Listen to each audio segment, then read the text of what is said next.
Donald. Yes, my lord? Execute episode 66. It shall be done, my lord. Excellent. Future Donald? Yes, Captain Donald. Execute the episode intro. Yes, Captain Donald. Executing. Good grief. I'm so meta.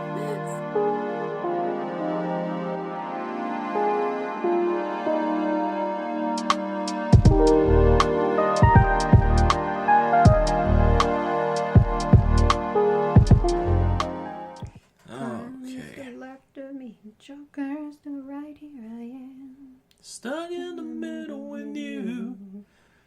Stuck in the middle with you. That is probably...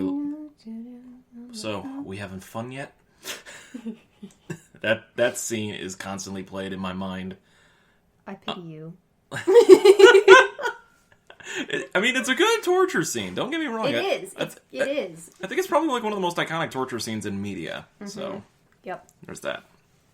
Oh, man.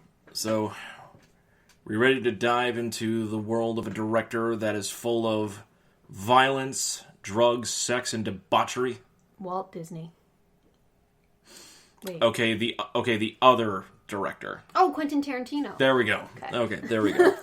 What's going on, ladies, gentlemen, others? Welcome back to the General Geekery Podcast. Woo! This is the podcast where we geek out about all that we love to geek out about with no remorse, no regrets, and with all of the enthusiasm in the world. Indeed.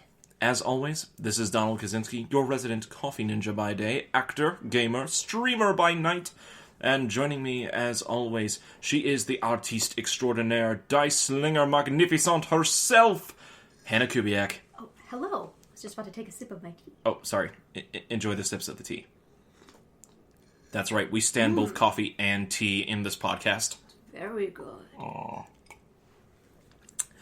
All right, and based on what we said earlier, yes, today we're doing another Director Spotlight episode, and we've got a interesting one for you.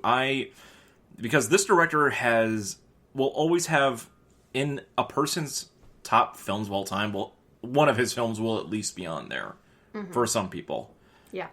We are talking about the one and only Quentin Tarantino. Yes.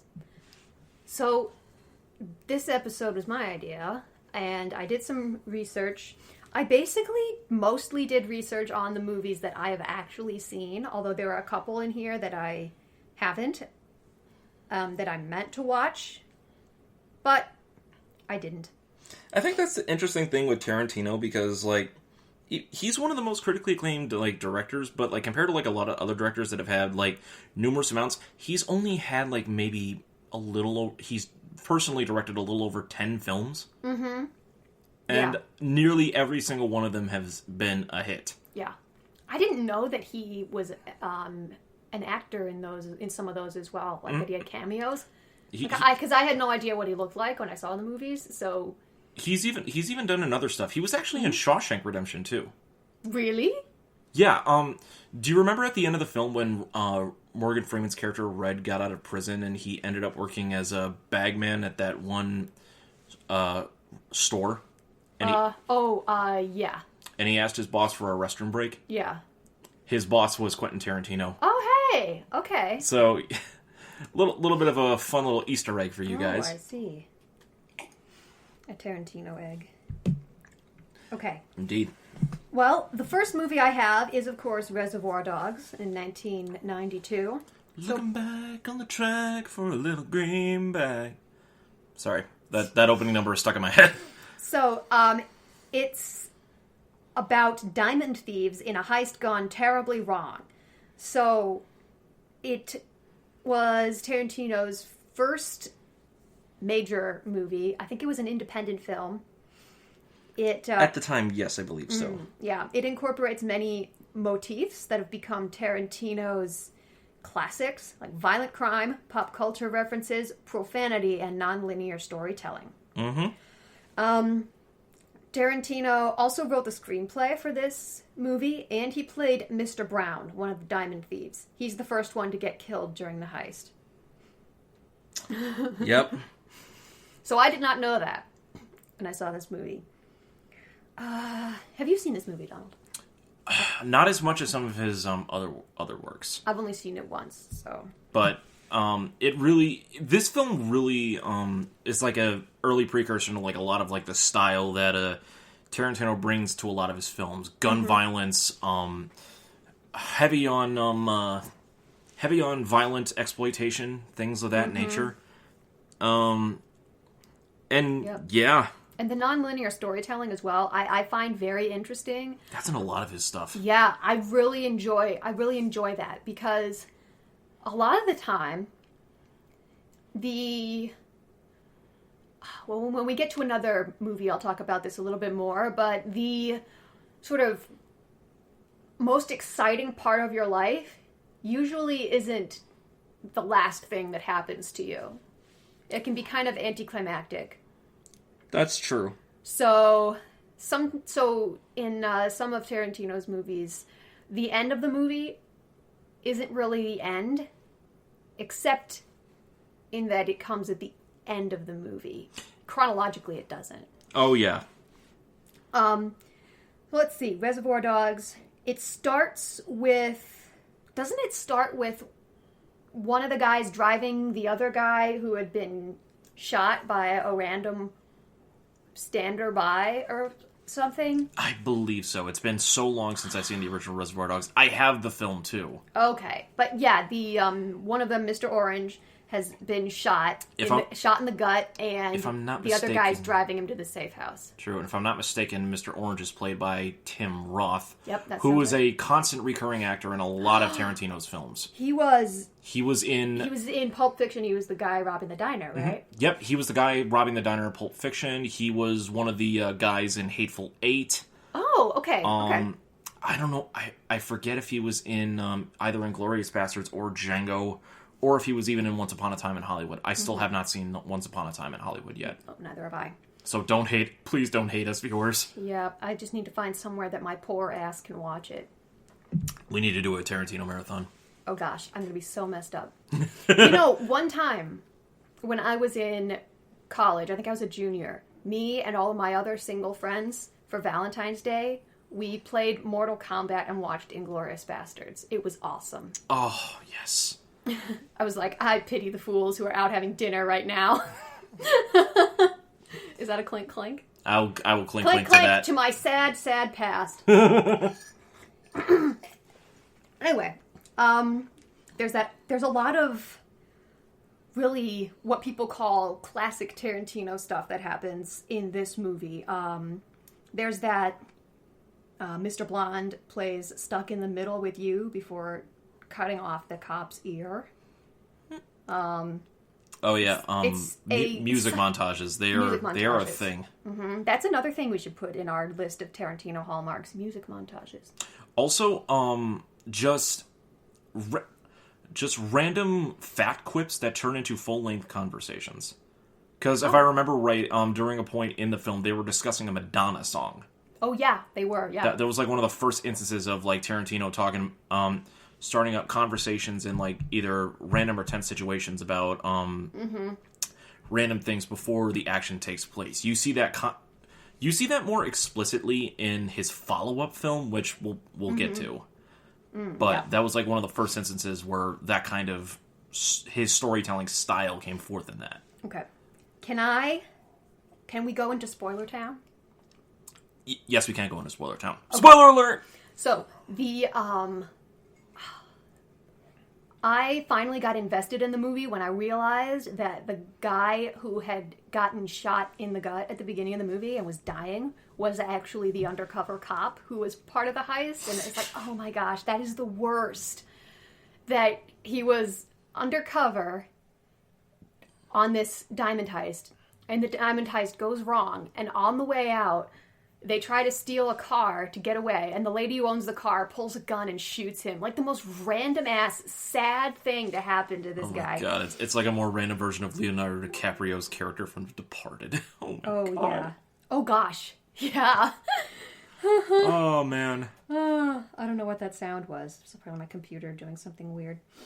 Anyway, and then also the fact that the guy who refused to tip at the beginning of the movie, the guy played by Steve Buscemi, Oh. He's the only one who survives and takes the diamonds and leaves. And it's like, how unsatisfying that the only guy who didn't do like all the other guys, they were like being decent and stuff, and they're like, oh, well, they were diamond thieves, but they were like, this is this girl's livelihood, you gotta tip. And Mr. Pink is like, I don't see why I should tip, and he doesn't. It's okay. He'll get his comeuppance in Fargo. Yeah. Buscemi will get his comeuppance in Fargo. Oh man. Into the wood chipper with you. He's so good at playing those just like slimy, icky characters. Oh, especially in the 90s. Yeah. Like that was his main shtick. Gosh. He even did it in animation for Monsters Incorporated. Mm-hmm. Yeah. So, props to you, Buscemi. Yeah. Props to you, man.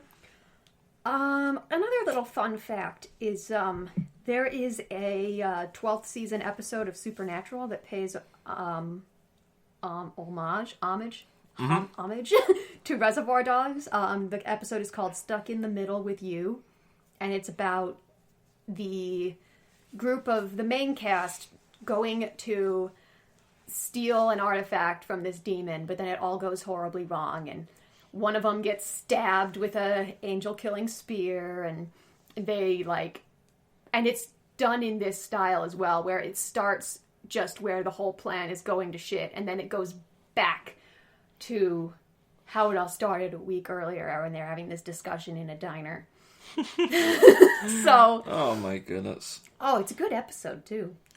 And they do the slow motion walk thing as well. What was it to Little Green Bag in the background? I don't know. It was like some sort of like kind of good, bad, and ugly kind of guitar riff. It's like bong bong. Woo. That does sound like Little Green Bag. I'm not gonna lie. But oh my goodness, yeah. Do you have anything else to say about Reservoir Dogs? It's probably like one of the top 3 most like referenced Tarantino films in that's just paid homage to in several different forms of media. Homage. Yeah, okay. Like there's so many different homages to it. One of the ones that I found funny that I just discovered randomly. During college, I was rewatching this BBC comedy from the early 2000s that was written by he was the showrunner for Doctor Who for a while. Stephen Moffat? Yeah, it was written by Moffat, called Coupling. Mm-hmm. And there was a part in one of the first season episodes where they were going to a wedding. They were going up to the church, and all of a sudden it's like they're doing the opening scene from Reservoir Dogs, where they had Little Green Bag in the background, and they're just walking, just slow motion, all in black and white tuxes. Didn't they maybe do that in Galaxy Quest as well? Not Galaxy Quest, Guardians of the Galaxy, when they're walking and then in slow motion, and then the raccoon guy comes in and starts walking too, and then he in slow motion scratches his crotch or whatever. I think I definitely had a moment like that, but it wasn't to the same song, but no. Oh my god, I will say, I think Tarantino kind of like made that kind of slow motion shot with the Reservoir Dogs. Yeah. But that, to my knowledge, that one really did not catch on as much with modern audiences until much later. No, like people went back and watched it after the success of Pulp Fiction, which was his second film, and many consider to be not only one of his magnum opuses, but probably one of the best movies of the 1990s. Mm-hmm. And also keep in mind, this is the same decade where we had hits like Toy Story and freaking Goodfellas come out. Mm-hmm. And also Shawshank. So. Oh, right, yeah. So it incorporates a lot of the same motifs we talked about earlier. So, violent crime, pop culture references. I mean, they go to a 1950s themed diner. Come on, baby, let's do the twist. Twist. There's definitely profanity in there, profanity galore, and non-linear storytelling. Definitely. Oh, yes. Like, how many different, because with that one, we get more perspectives across multiple different stories. Yeah. Because you get a storyline that involves Uma Thurman and, how am I forgetting? Bruce Willis? No, not Bruce Willis. John Travolta. John Travolta. How am I forgetting Travolta's name? I don't know. Like, you got something that... You should get that checked out. I really should get that checked out. I'm drawing blanks here. With Travolta and Uma Thurman. Then you've got a storyline with Bruce Willis. And a random monologue cameo from Christopher Walken. Yes, I have that whole thing written down in my notes here. Bless you. And then and then of course the entire thing with Samuel L. Jackson and everything. This was actually the first project that Samuel L. Jackson did with Tarantino, and he's actually been one of the most recurring actors in a lot of Tarantino's films. He was in Pulp Fiction, Jackie Brown. He had a narrator credit for Inglourious Bastards, and he was in Django and Hateful Eight. Hateful Eight. Mm-hmm. So. Yeah, so Pulp Fiction's narrative is told out of chronological order and follows 3 main interrelated stories. This is from, guess what, Wikipedia. Oh, yeah. Mob contract killer Vincent Vega is the protagonist of the first story. That's John Travolta. That's John Travolta. Prizefighter Butch Coolidge is the second one. That's Bruce Willis. Yep. And then Vincent's partner Jules Winfield is the third, and that's Samuel L. Jackson. If any of you were wondering where the Marcellus Wallace speech and the Ezekiel 25:17 speech that Jackson has referenced before, this is the movie where it comes from. Mm-hmm. And both of them are great speeches. Yeah. Tarantino had a guest role in this as well. I guess a, what do you call it when you're the director, but you're also in the movie? Actor, director. Cameo. There we go. Yeah, he was a cleaner, I believe. After the incident with Marvin. Yeah. You want the guy who got shot is actually a prolific voice actor. Which one? Oh, the guy in Pulp Fiction. Yeah, in Pulp Fiction. The guy who got shot in the face is a prolific voice actor. He's Phil Lamar. Oh. You may better know him from... his name is familiar, definitely. Oh, yeah. He's been in a lot of different acting credits. He was... I'm trying to think of one that you would probably recognize him from. He was Hermes from Futurama. He was Samurai Jack in the Samurai Jack show. Okay. So Back to the past. Mm-hmm. Okay. There's so much work that he's done that I can't really pin it all in one go. But he has a lot under his credit. Yeah. But fun fact about the character, the cleaner, played by Quentin Tarantino in this movie. The character's name is Jimmy Dimmick, and he is related to Mr. White from Reservoir Dogs, whose real name was Larry Dimmick. Oh yeah, that's right. They interconnected that. Yeah, they did. I forgot about that. Mm-hmm, which is really interesting to me. I've always wanted to, if I made a bunch of movies or a series or something, just have random interconnections that you have to be really invested to notice. Okay, we're back on. Sorry, I accidentally muted the mic during the recording, but yeah, we were talking about all the intricate connections, like in terms of like the dialogue. Yep. And then Hannah started talking about the Christopher Walken speech in Pulp Fiction, and then she discovered that we were muted. I'm like, oh no. Yeah. So that was my bad. So Hannah, you want to talk about the speech from Christopher Walken? I do, yes, but should I talk about what people have said about it first? Because I think that's where we left off. Oh yeah, that's right. We did live. If I pay attention to my notes. Yeah, you're right. So yeah. What did people say about Pulp Fiction? Well, I'm not sure when these were written because I don't really care what year things happened, which is kind of sad, but... Understandable. Yep. Numbers are not my thing.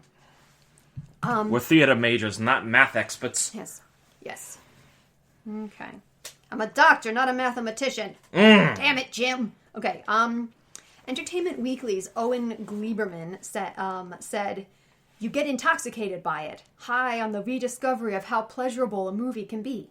I'm not sure I've ever encountered a filmmaker who combined discipline and control with sheer wild-ass joy the way that Tarantino does." That is definitely something to be said. I really someday want somebody to say about me that I balance discipline and control with sheer wild-ass joy. That would be a happy moment for me. I can imagine you writing a space western with that kind of style. Oh my gosh, yes. Let's do it. I love space stuff. I love Western stuff. I don't know why I love Western stuff so much. Western, like proper Western movies and like storytelling with like the old West and stuff like that. They're just so captivating. It's weird. That's why I love Mandalorian so much. I mean, it's basically a Western in space. Okay, this is kind of a weird thing. Or Firefly. Fair enough. This is actually kind of a weird thing. I know we're veering off on this, but I went to go see with some friends. I was actually in a movie theater for like the first time in forever. We rented out an entire theater space to protect ourselves. In forever. Was it at Marcus Theaters? It was at a Marcus Theater, and we saw the Tom Hanks film News of the World.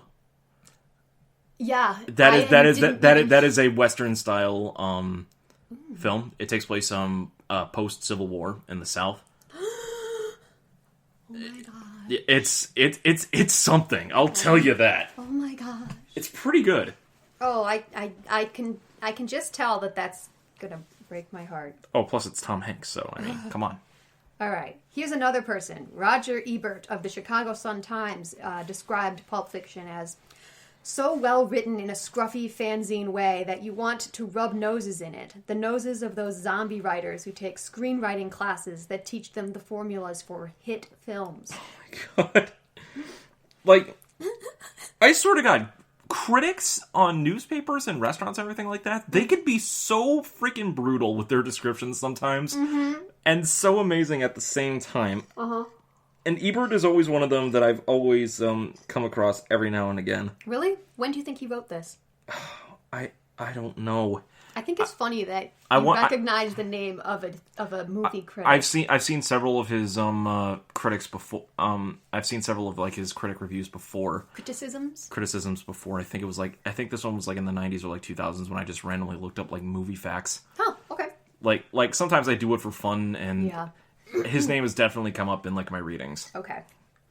Okay. So this is like the moment in this movie that just cracked me up. The randomness of it and the just how weird it was. And it's just this moment where Christopher Walken shows up, and he does basically just this monologue where he's giving young Butch his father's watch. Let's see if I can do a Christopher Walken voice. I can't. I don't know if I can. You have to be kind of fluidity up and down like this. You got it. This watch. Yes. Yes. Is that good? Yes. Okay. This watch was on your daddy's wrist when he was shot down over Hanoi. He was captured, put in a Vietnamese prison camp. He knew if the gooks ever saw the watch, it'd be confiscated, taken away. The way your dad looked at it, that watch was your birthright. So, he hid it in the one place he knew he could hide something. His ass. 5 long years he wore this watch up his ass. Then he died of dysentery. He gave me the watch. I hid this uncomfortable hunk of metal up my ass for 2 years. Then, after 7 years, I was sent home to my family. And now, little man, I give the watch to you. Oh my god! That was so good! Oh my gosh. I felt like I was doing, like... Walken's voice is so distinct and so weird. Yeah, I know. But I give that a solid 7.5 out of 10. What? Yeah, that was pretty good. You went fully in there. I feel like it was I feel like it was sort of like a combination of Al Pacino as the Godfather and Uncle Iroh, like combined with a little bit of a. Well, okay, Hannah, that's the thing with, like, when you do, like, voice acting and stuff like that, sometimes you have to use 2 different impressions to reach to a different kind of voice in order to match a certain character or things like that. So, you know what? The fact that you were even able to try to identify 2 different people through that, honestly, is pretty impressive. One place he knew he could hide his ass. In one place he knew he could hide his ass. His ass. And at that moment, he realized, oh shit, I gotta have more cowbell. Have you ever seen Kangaroo Jack? Yeah. That oh, man. Amorphous. having no definite form, shapeless, as Mr. Larry King got whacked. His face was amorphous. You see what that got me doing? I can't even talk straight. You know what's a weirder film that he's been in than that? You know the Disney film Country Bears? Yes. Oh my god. Oh gosh. Well, that's the last thing I have to say about this movie, really. Right. And just like just the presence of such ridiculous, weird monologues as well. This might be the most quoted, the most referenced, and the most homaged movie in Tarantino's entire filmography. Didn't you say that about the Reservoir Dogs? Reservoir Dogs is in the top 3. Number 1 is definitely Pulp Fiction. Yeah. Definitely Pulp Fiction. Okay, the next movie I have, or the next movie that I've seen is Inglourious Basterds, 2009. Before we get through that, I do want to talk about some of the ones that are in the middle. Go ahead. Through that.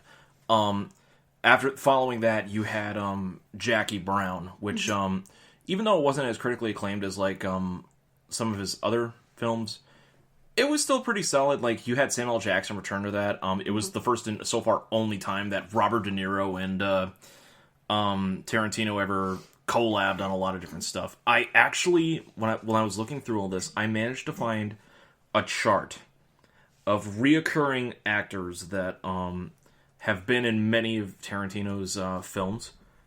So you had Samuel L. Jackson come in for this one, and that was pretty much it, honestly.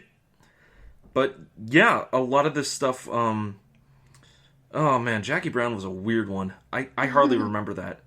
And then it took 6 years in between Jackie Brown and the release of his next film, which he originally meant for these two films to be one entire film, but it just ended up being so long he had to split it into 2. Yeah. Kill Bill. Oh gosh, yeah. Basically, if you took the violence of adult Japanese anime and gave it to Tarantino, who is movie hyperviolence personified, that would be the Kill Bill series. Okay.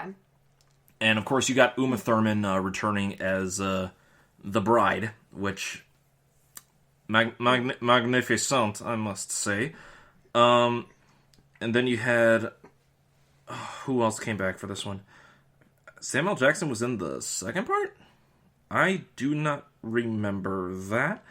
But yeah, it was really... I remember the first one more than the second one, mainly because Lucy Liu stealing the show. Oh my god, it was... You ever wanted to see an anime sword fight in real life with all of like the blood splatter and hyper violence and camp that Hollywood can offer? That was oh my gosh for it. All right, well, I'll put that on my list of things to watch. And then you had Death Proof, which is a really weird one because it was like Tarantino directing a grindhouse film. It's just like, huh. Okay. That was a weird one. And then we come to Inglourious Basterds, in which I'm sorry, I will hand the baton back to you. Do not worry. Okay, so in my other podcast that I do with my mom, SPLANCHNIC, my mom and I were just recording an episode about our top 21 favorite movies. 21 for 21. I still need to listen to that. And one of the categories we included was Best Movie Opening, and this movie was on my list. Oh my god! There's so much tension right from the get-go with this Nazi known as the Jew hunter coming to this dairy farm looking for these missing Jews, and they're under the floor the whole time, and just the tension of it because he's just talking to the husband, to this dairy farmer about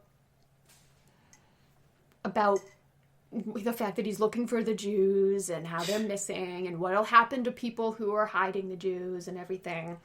That scene. Yeah. The perfect tension in that scene. And can I just say, Christoph Waltz. Oh my... Jesus God. Just one of the creepiest... Oh, goodness. Yeah, and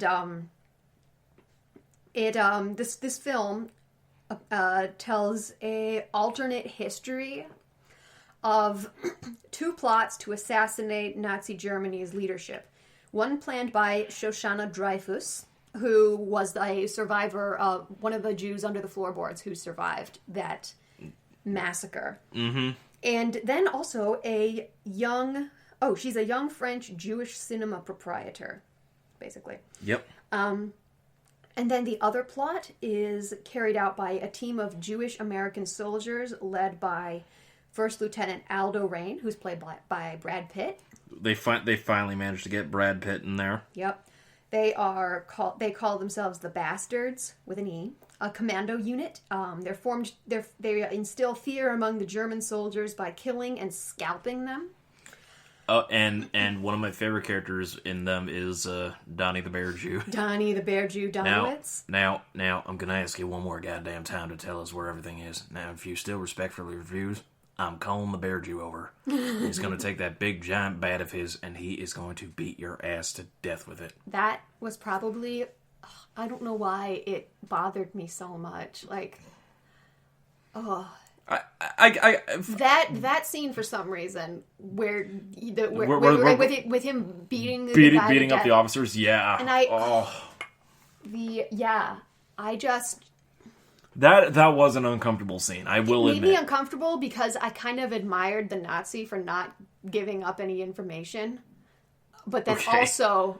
But it's like it's the Nazis. Yes, exactly. But then also I was like, wait, I shouldn't feel bad for the Nazi who's being clobbered. Right. But it's just like, hot damn. Yeah, and then also what they do is they let some of the Nazis survive, but they carve a swastika into their forehead with a Bowie knife so that when they go home, even when they take off their uniform, people will know that they're Nazis. That was I'm like, damn, that is cruel and that is a nice touch. Yeah. Hot damn. Ooh. So, yeah, Tarantino was in this movie, too. He was a soldier in a Nazi propaganda film, and also he played one of the Nazis who gets scalped by the Bastards, so that must have been fun. I don't remember that. I'm going to have to rewatch that to look into that. Keep your eye out for Tarantino being scalped. One of my favorite moments in that movie, I don't know if you remember this. Do you remember the bar scene? Yes. With Michael Fassbender and yes. Oh my god, that... One of the most tense scenes ever. This... Also, another really tense scene. I think this film might actually have some of the most high-tension scenes in all of Tarantino's filmography. Like, absolutely. Because especially in like his later films, like Inglourious Basterds onwards, he knows how to build up tension a lot. Like, you can kind of see like the hyperviolence of like the earlier films toned down into smaller explosive doses. Yeah. But also he ratchets up the tension. Like that scene where Shoshana meets the Jew hunter Nazi again. Oh, because they're going to do a movie premiere at her movie theater. Yeah, honoring the sniper soldier. Yeah, and and it's this whole big tense thing about, is he going to recognize her? Anytime Waltz's character Hans Landa is on screen, he does not waste a single second. No. The instant he comes into frame, your eye is immediately drawn to him. He commands the presence and fear and tension. Yeah. He's got that kind of slimy, shrewd, cruel, like pasty little Nazi thing. Totally down. Waltz deserved all the awards that he got for that role. Gosh. Like, holy shit. Yeah, you really hate that guy by the end. Which, oh my god, can we just say the end is some of the most cartoony, over-the-top bullshit that has ever been in a Tarantino film. I'm sorry, I do love this film, but my God, they went over the top in that theater scene. Yeah, you mean like with Hitler and Goebbels getting set on fire or whatever? And and then you see Shoshana getting shot in slow motion in her red dress. and then the film like switching to the theater being set on fire. The two bastards that are still in there after they shot Hitler in like the in the upper box booth, they start raining fire down on the guests. You see Donnie. You see a close up of Donnie's eyes going, and then the theater just explodes. What was it when they were pretending to be waiters and they were trying to get by or something? And they were basically they were trying to. No, I mean they had a conversation with a Nazi there or something. I remember they ran into Londa, and they decided like they were going to speak like it wasn't French or German. They were going to speak Italian. They were going to be Italian because nobody would speak Italian. And then Londa showed that he knew fluent Italian. It's like, oh shit! Oh no! Yeah. I remember just thinking that moment, like once he started speaking fluent Italian, I'm like, oh shit! Yeah. We're fucked. They pose as Italian filmmakers. Oh, here's something fun. The name that Eli Roth's character takes, Antonio Margheriti, is actually the name of one of Quentin Tarantino's favorite spaghetti western directors. And they say that we don't pay homage. Mm-hmm. Oh yeah. My God. The next one that I have is Django Unchained from 2012. Oh my God. I haven't seen this one. I really want to, and I really hesitate to because I know it's going to break my heart. Just that period of history, for some reason, is the time of history that I remember learning about the best. Right. In school. Like, it's stuck in my memory. I think because I just could not believe that people were treated so badly, you know? Right. I just, it was a horrible, yeah. And like, yeah, when I was a kid, when I was like 6, like Harriet Tubman was my favorite historical figure. It's like, that seems so cool, like to escape and then help other people be free as well. Like, right. Wow. Anyway, that, just... Oh, yeah. Unbelievable. But Django Unchained is... Tarantino wanted to do a type of spaghetti western set in the United States pre-Civil War Deep South. And he called this type of film a Southern, stating that he wanted to do movies that deal with America's horrible past with slavery and stuff, but do them like spaghetti westerns, not like big issue movies. I want to do them like they're genre films, and they deal with everything that America has never dealt with, because it's ashamed of it, and other countries don't really deal with, because they don't feel they have the right to. You know, this movie actually partially got a little bit of a flack, which actually highlighted like one of the criticisms that is in Tarantino's films, like his very heavy use of profanity? The N-word slur. Right, yes. His films are very, very notorious for not filtering. In Pulp Fiction, too. In Pulp Fiction and Jackie Brown, especially. Yeah. Even some racial slurs towards, like, a lot of different Asian countries in the Kill Bill series as well. Right, yeah. He's been criticized a lot because of that, and... Well, you know, when you portray a certain time in history, it kind of,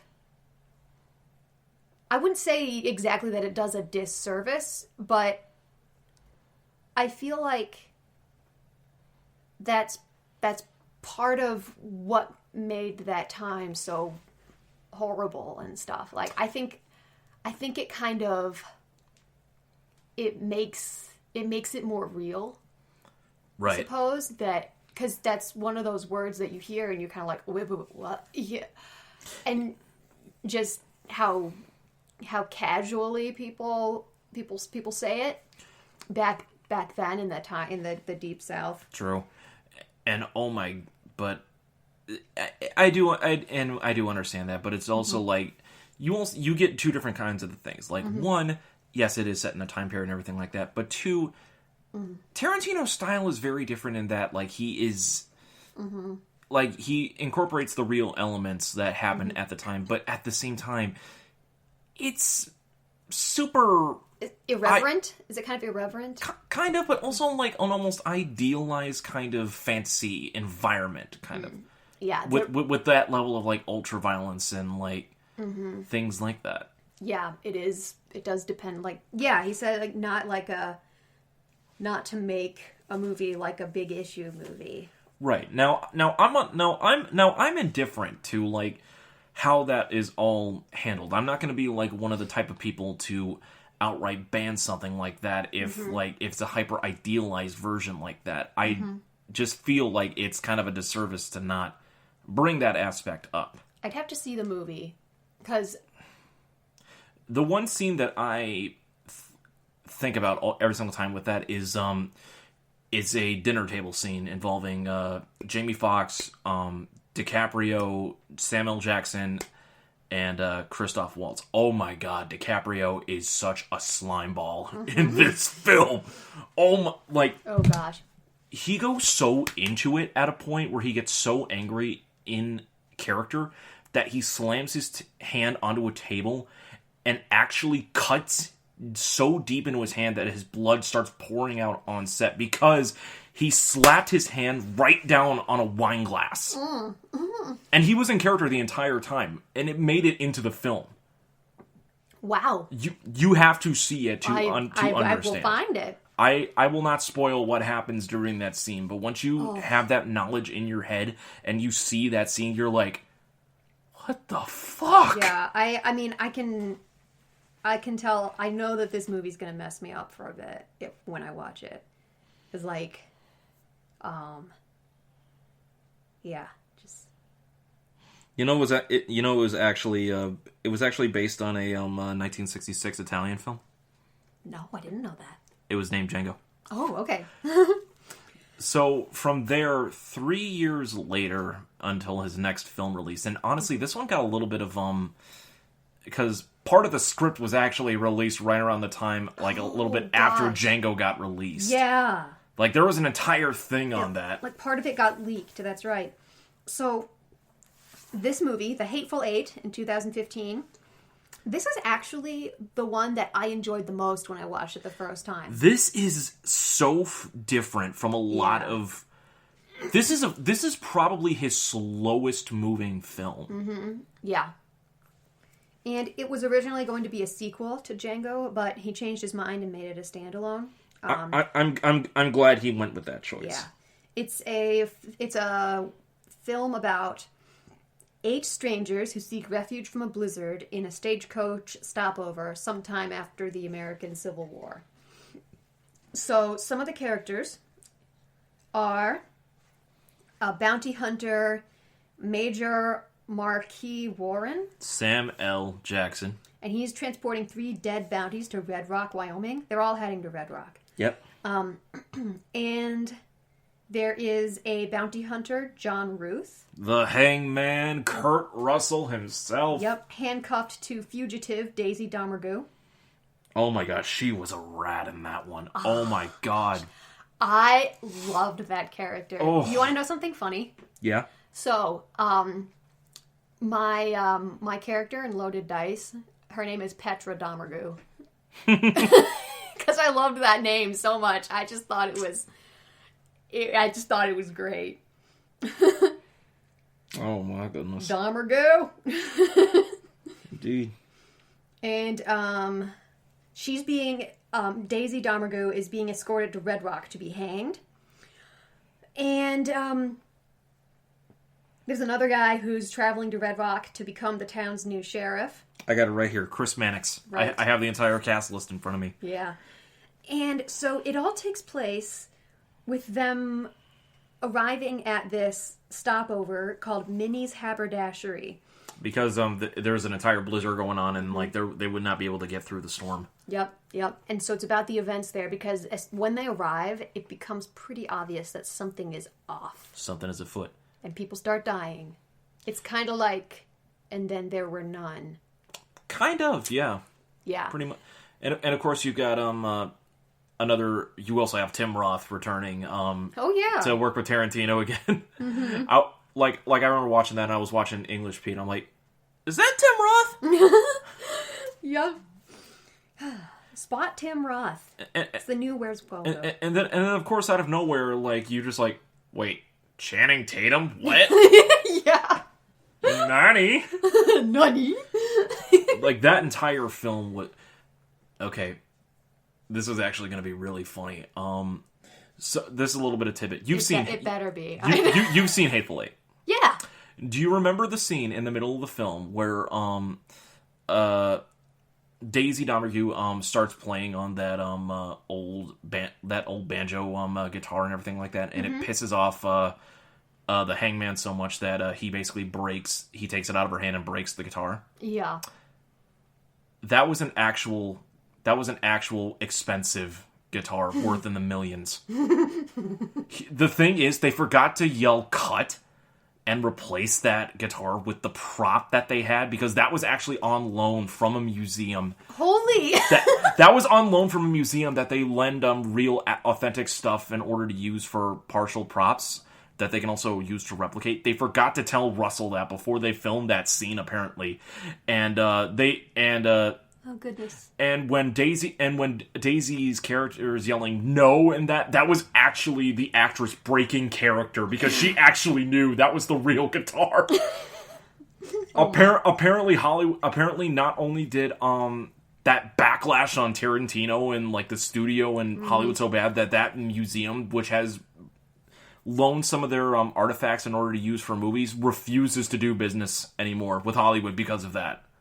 There was like an entire thing behind that. Wow. I remember reading that after I watched Hateful Eight for the first time. I'm like, oh shit. Wow. I want to watch this movie again now.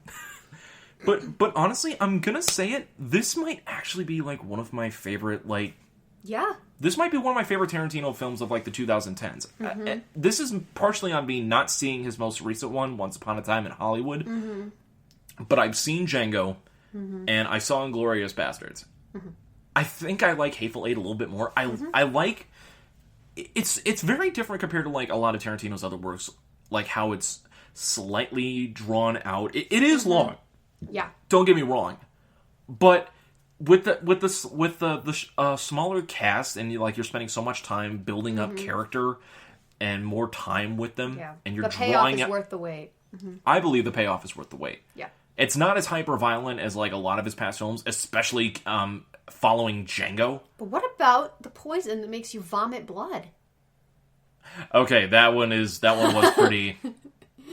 That one was kind of a big thing, I will admit. Yeah, and it was so unexpected, too, because it's been really, like, slow, I think, up until that point. Or that was one of the few things that all of a sudden, it was just... And then while she's handcuffed to him, she's trying to get to the key and everything like that, and he's still dying, he's trying to stop her, and he's just vomiting blood all over her face. I'm like, oh my god! Oh, what? Man.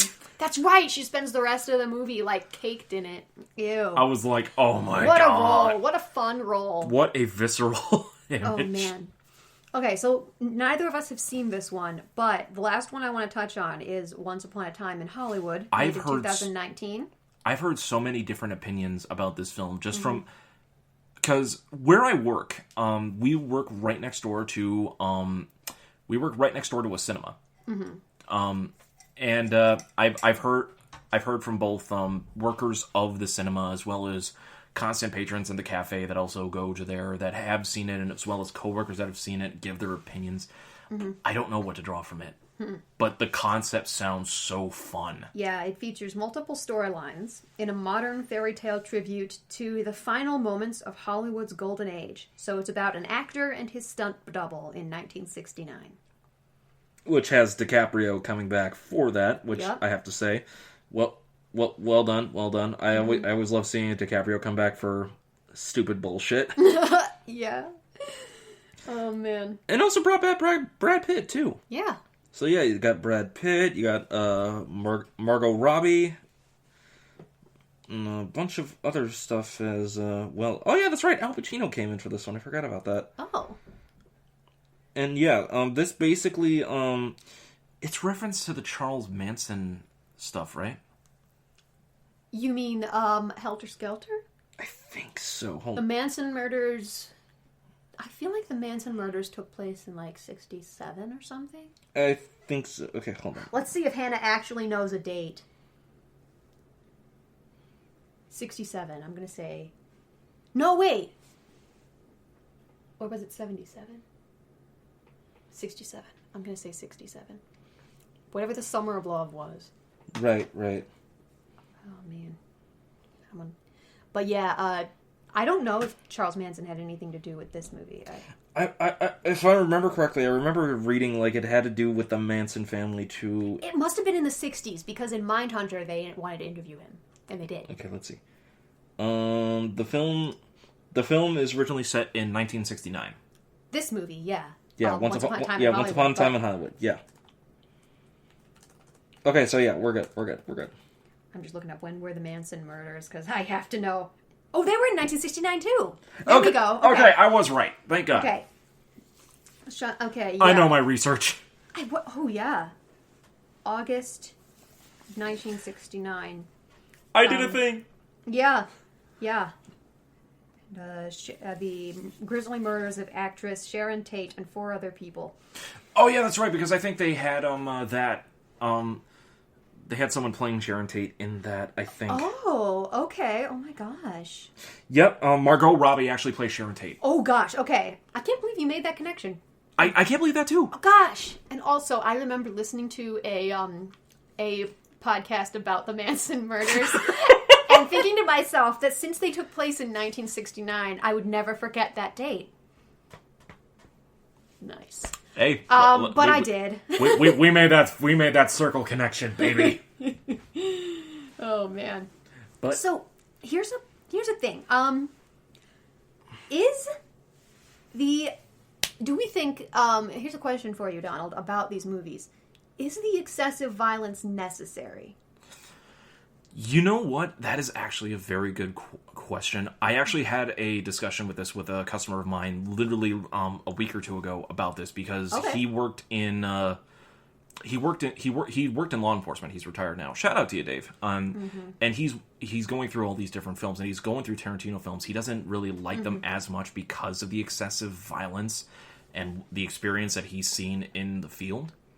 So They're on one side of the coin. I do understand that, like sometimes, like with violence, sometimes less is more.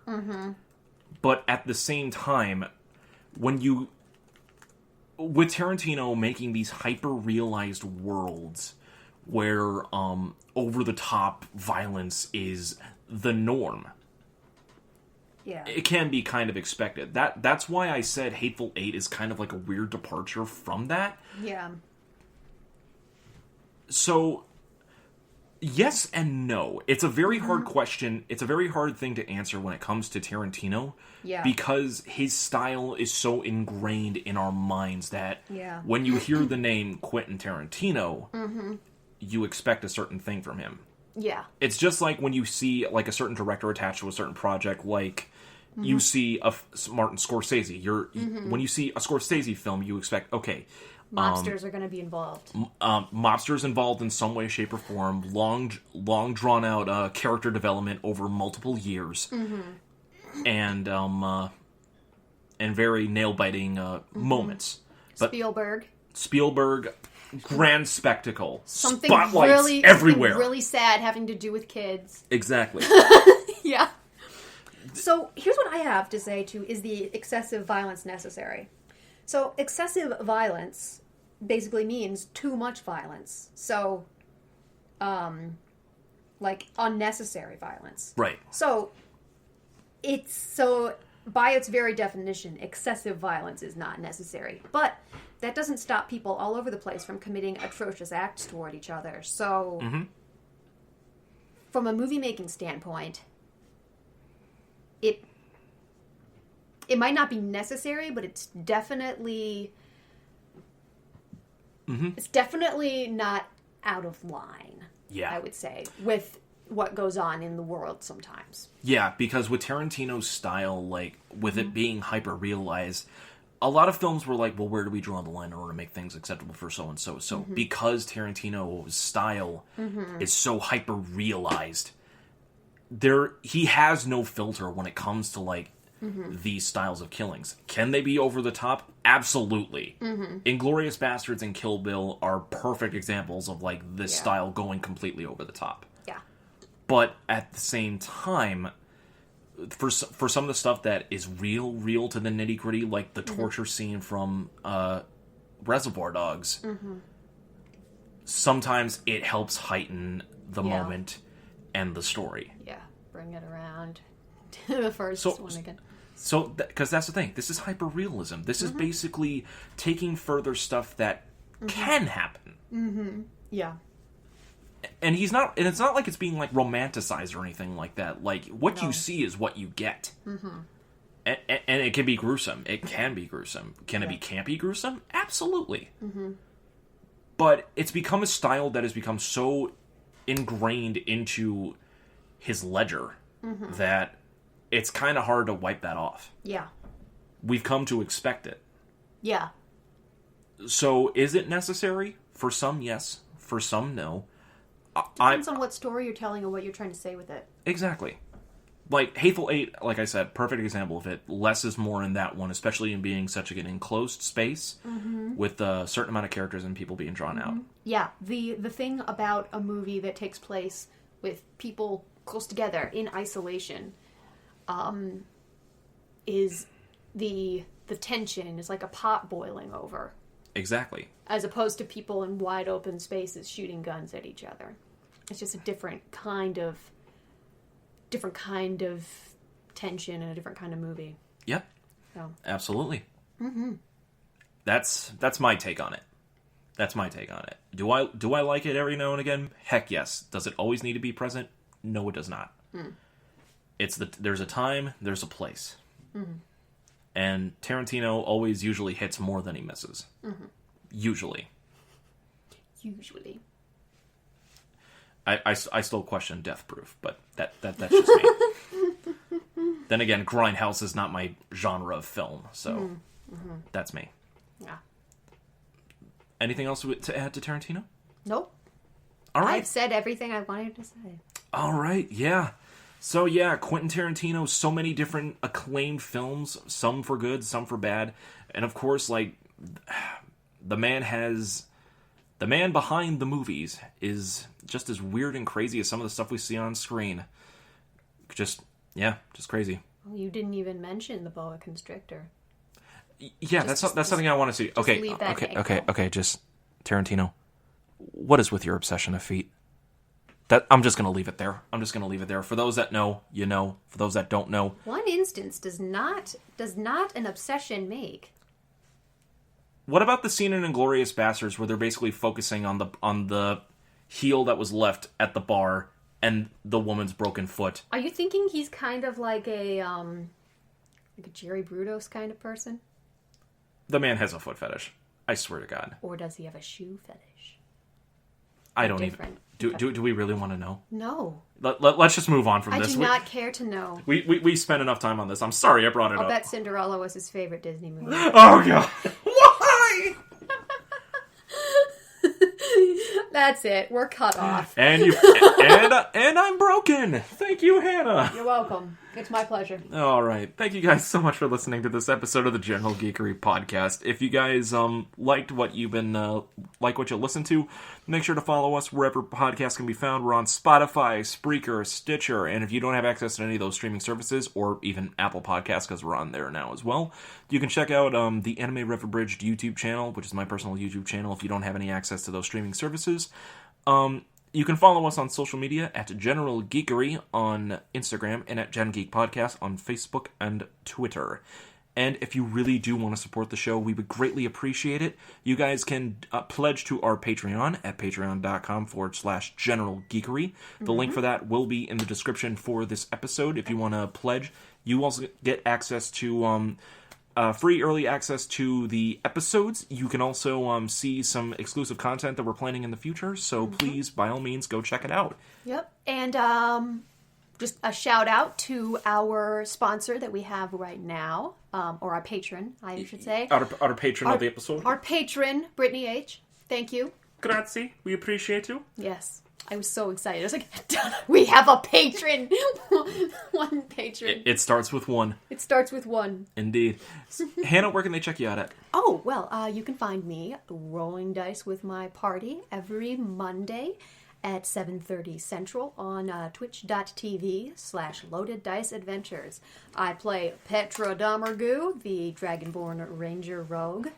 It is a good time, and lots of fun to be had.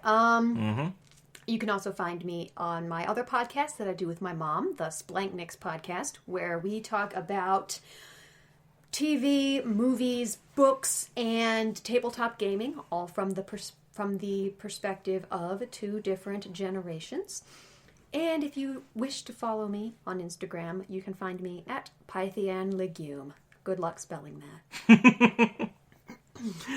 And you guys can check me out on social media at Twitter, Instagram at RyuzakiMK7. You can also check me out on Twitch as well at RyuzakiMK7. I play a multitude of different games, most of them RPG-based, but I always love spending time with the people in my chat, chatting them up, having a lot of fun. And I've been doing a lot of recent new stuff lately, interacting with everyone. I had a Super Smash Brothers night last weekend, which was a lot of fun. So I've been doing a lot more stuff lately, so go on and check that out. It's always a lot of fun. So guys, thank you so much for listening to episode 66 of the General Geekery podcast. There are director spotlight on Quentin Tarantino. Until next time, for Hannah Kubiak, I'm Donald Kozinski. And until next time, guys, always remember, come on, baby, let's do the twist. Do the twist. Now, baby, don't like this. Don't like this. And always remember to keep your geek on. Clink, clink. Always. I know that was off tempo, but I wanted to try it at least once. Bye, guys. What the hell? I don't know. It's a hit or miss around here. Indeed.